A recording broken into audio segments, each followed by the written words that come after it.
राष्ट्र विकासाचं इंजिन नाही, कुठे गेलं, शिक्षक हा राष्ट्र विकासाचं इंजिन असं म्हटलं जातं. शिक्षक हा राष्ट्र विकासाचं इंजिन असं म्हटलं जातं. मुलांमध्ये मूल्य संस्कार घडवताना शिक्षक आणि शैक्षणिक संस्थांची भूमिका स्पष्ट करा. दिलेल्या सगळ्या नोट्स नक्की वाचा. भाषेसाठी उत्तरासाठी अत्यंत चांगल्या आहेत. याच्या बाहेर अक्षरे वाचायची गरज नाही. इथिक्ससाठी सगळी भाषा मी तुम्हाला यामधून देणार आहे, सगळी भाषा मोजकी सिलेक्टिव्ह काढलेली, राईट. म्हणून हे देतोय, हे मात्र चांगलं पाठ करा. सगळे प्रश्न असे की यासाठी तुम्हाला कोणत्याही प्रकारचं इथिक्स स्पेशल नॉलेजची गरज नाही. आणि या ठिकाणी मी तुम्हाला भाषा मागत नाही, उत्तर मागत नाही. फक्त तुम्ही या प्रश्नातनं काय थॉट प्रोसेस तुमची जनरेट झाली ती फक्त तुम्हाला मागतोय, की तुम्ही काय विचार केला, प्रश्न डिकोड करताना काय विचार केला, एवढं मला हवंय. बाकी मला काही नकोय. उत्तर मी त्या ठिकाणी लिहून दिले. मला फक्त हा विचार हवाय की तुम्ही तुमच्या उत्तराला, इंट्रोडक्शनला इनोव्हेटिव्ह कसं करू शकता, हे फक्त मला हवंय. हा बघा, हा एक पर्स्पेक्टिव्ह महत्वाचा आहे की जेव्हा तुम्ही, नाही एक एक घेऊया आपण. आता पुढच्या तुमच्या प्रश्न घेऊया. आता काय आहे की नाही इथं गोष्ट काय की इथं प्रश्न काय आहे, शब्द काय महत्वाचा आहे. शिक्षकाला राष्ट्र विकासाचं इंजिन असं का म्हणलं जातं, बरोबर आहे. सो याच्यावर तुमच्या इंट्रोडक्शन मध्ये फोकस असायला हवा, बरोबर आहे. आता इथं महत्वाची गोष्ट काय की इंजिन हा शब्द काय, इंजिन काय करतं, मागं लागलेल्या सगळ्या डब्यांना ओढून पुढे घेऊन जातं, करेक्ट आहे.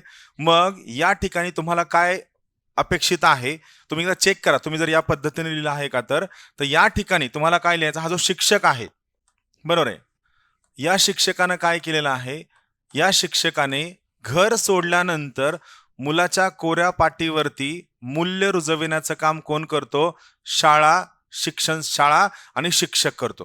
तर सगळ्यात पहिली महत्वाची गोष्ट, शिक्षकाचं काम काय आहे, मूल्य रुजविणे.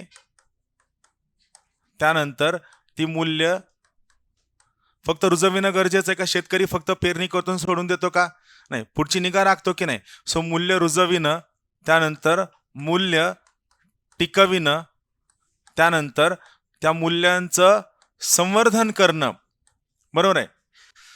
5वी पर्यंत हुशार असलेला 99% मुलगा 10वी पर्यंत 70% येतो, 12वीला 52% येतो, डिग्रीमध्ये मग तो 80-80 दरवर्षी लागत जातो. मूल्यांचं संवर्धन आणि मूल्य पुढे घेऊन जाणे. पुढे घेऊन जाणे हे काय आहे, प्रतिकात्मक आहे की शिक्षण काय आहे. शिक्षक हा काय शब्द आहे, शिक्षक हा राष्ट्र विकासाचं इंजिन आहे. पण मला सांगा, या ठिकाणी मी कशाबद्दल बोललोय, हे अर्धवट झालं की नाही. मी फक्त शिक्षक आणि मूल्य, शिक्षक आणि मूल्य, शिक्षक आणि मूल्य याबद्दलच बोललोय. उत्तर अर्धवट झालं. प्रश्न, शिक्षक मूल्य घडविण्याचं काम करतो असं आहे का, नाही. शिक्षक काय आहे, राष्ट्र विकासाचं इंजिन आहे. मग हा जो शिक्षक आहे, हा शिक्षक त्या कोऱ्या पाठीवरती मूल्य रुजवितो, मूल्य टिकवितो, मूल्यांचं संवर्धन करतो, मूल्य पुढे घेऊन जातो. या सगळ्यांमुळे काय होतं, देशाला सजग, सुजान, नैतिक नागरिक बनतो, जो देशाला काय असतो, समर्पित असतो. दिस इज युअर इंट्रोडक्शन. उत्तर कुठून शोधायचंय, तुमच्या प्रश्नामधनं उत्तर शोधायचंय. हे तुमचं इंट्रोडक्शन आहे. या ठिकाणी काय तुम्हाला लिहायचंय की शिक्षक कशाचा हे आहे, राष्ट्र विकासाचं इंजिन आहे.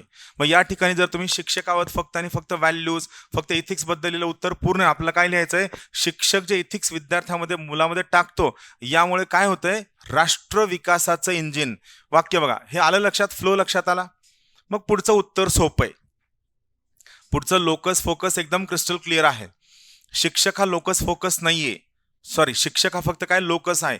पण तुम्हाला इंट्रोडक्शन मध्ये सांगावं लागेल की शिक्षकाला राष्ट्र विकासाचं इंजिन का म्हणतात, कारण त्याचं काम काय. बरं, महत्वाची गोष्ट, फक्त विकासाचं इंजिन म्हणलंय का, नाही. कशाचं इंजिन म्हणलंय, राष्ट्र विकासाचं इंजिन का म्हणलं जातं.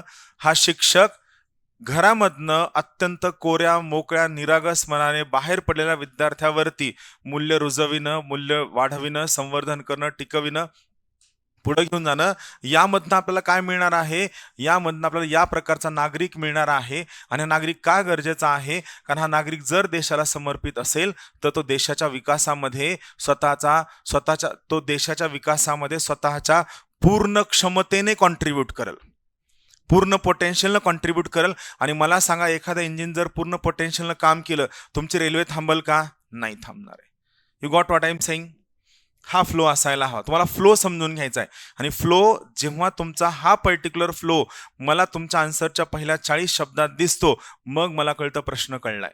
पण यासाठी तुम्हाला प्रश्नांचं स्ट्रक्चर मेकिंगवर काम करावं लागणार आहे. जो तुमचा गैरसमज आहे, सर मी लेक्चर अटेंड करतो, तुमचे व्हिडिओ बघतो, झेरॉक्स घेतो, त्या सगळ्या वाचत बसतो आणि मग मी सर इथिक्स मला बघा लिहूनच दाखवतो. नो, म्हातारे व्हाल इथे ethics वाचेपर्यंत. I tell you, you have to learn what to read by going through the question. Clear? मग महत्वाचं या ठिकाणी हा पहिला पाठ झाल्यानंतर महत्वाची गोष्ट इथे गोष्ट दिली आहे. शिक्षकाला राष्ट्र विकासाचं इंजिन म्हणणं अतिशयोक्ती नाही. या प्रकारचे फिलॉसॉफिकल स्टेटमेंट टाकायचे नाही. एसे नाही, हा काय आहे, इथिक्स. म्हणजे मला सांगा, नकारात्मक का म्हणायचं?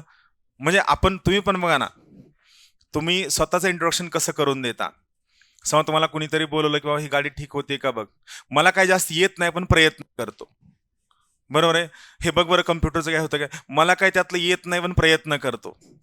मला सांगा, तुम्ही स्वतःला खूप निगेटिव्हली प्रेझेंट करता की नाही? आणि हे ठीक आहे, समोरच्याला निगेटिव्हली तुम्ही स्वतःला प्रेझेंट करणं काही वाईट नाहीये. तुम्ही सेम स्वतःला सुद्धा स्वतःसमोर निगेटिव्हली प्रेझेंट करता. जमल का नाही बघू, पण प्रयत्न तर करूया.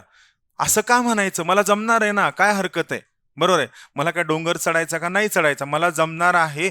हा पर्स्पेक्टिव्ह या ठिकाणी रिफ्लेक्ट व्हायला हवा.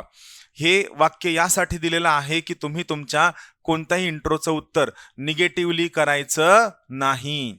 का तुम्हाला वाटतं फिलॉसॉफिक, त्याला स्टार मार्क करून ठेवा. या पद्धतीने नाही, नंतर नोट्समध्ये निगेटिव्हली इंट्रो करायचं नाही. कारण शिक्षक फक्त ज्ञान देत नाही तर भावी पिढीचं नैतिक, चारित्र्यात्मक आणि सामाजिक अधिष्ठान घडवतात. शैक्षणिक संस्था या मूल्य संस्काराची प्रयोगशाळा बनते. आता शैक्षणिक संस्था मूल्य संस्काराची प्रयोगशाळा, वाक्य पाठ करून ठेवायचं. आपल्या वाटतं नाही सर सगळीच लोक लिहिणार आहेत. सगळीच लोक जरी हे वाक्य पाठ करून लिहिणार असली तरी कुठं लिहायचं हे प्रत्येकाला ज्ञान नसतं. सगळी लोक करणार आहेत म्हणून आपण वाक्य अवॉइड करतो. परत सांगतो, ही अंडरस्टँडिंग हे स्किल फक्त मोजक्या लोकांमध्ये जे पर्पजफुली प्रयत्न करतात वाक्य पाठ करायचं, जिथे विद्यार्थ्यांमध्ये जबाबदारी, सहानुभूती आणि नैतिकचं बीज पेरलं जातं. ठीक आहे.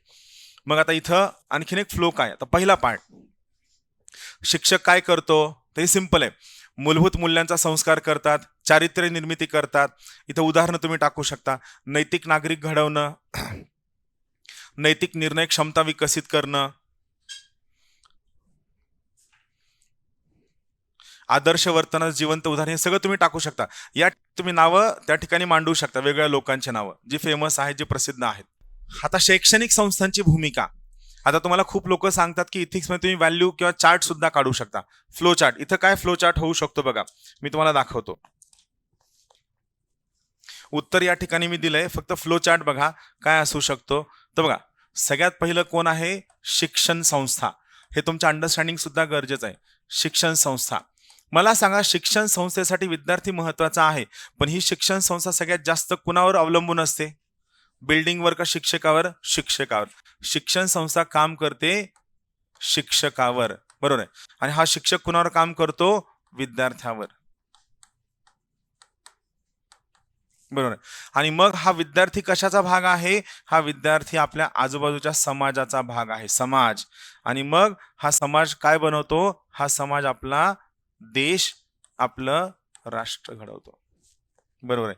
आणि आपल्याला काय हवं आहे? तर आपल्याला महासत्ता बनायचं आहे. हे जरी मी म्हणलं की असं प्रॅक्टिकली काय नाही तरी उत्तरात तुम्ही लिहायला हवं. हा फ्लो चार्ट कुठं कष्ट न घेता, कुठं डोकं न लावता, आणि आपला अंडरस्टँडिंगचा. शिक्षण संस्था शिक्षकांवर काम करते. शिक्षण संस्था लिबरल असेल, ओपन असेल, अंडरस्टँडिंग असेल, शिक्षकांना प्रयोगांना परवानगी देणारी असेल, शिक्षकांना विद्यार्थ्यांना तुम्ही हवे ते प्रश्न विचारा याची परवानगी देणारी असेल, तर मला सांगा, तुम्हाला भारी वाटतं की नाही? पण काही संस्था चालकांना सांगितलं की बिलकुल नाटकं करायची नाही, शाळा 9ला सोडायची, 9च्या आत यायचं, असं करायचं, वरच्या गप्पा मारायच्या नाही, अवांतर सांगायचं नाही. लहानपणी आपल्याला शिक्षणापेक्षा अवांतर गप्पा आवडतात की नाही?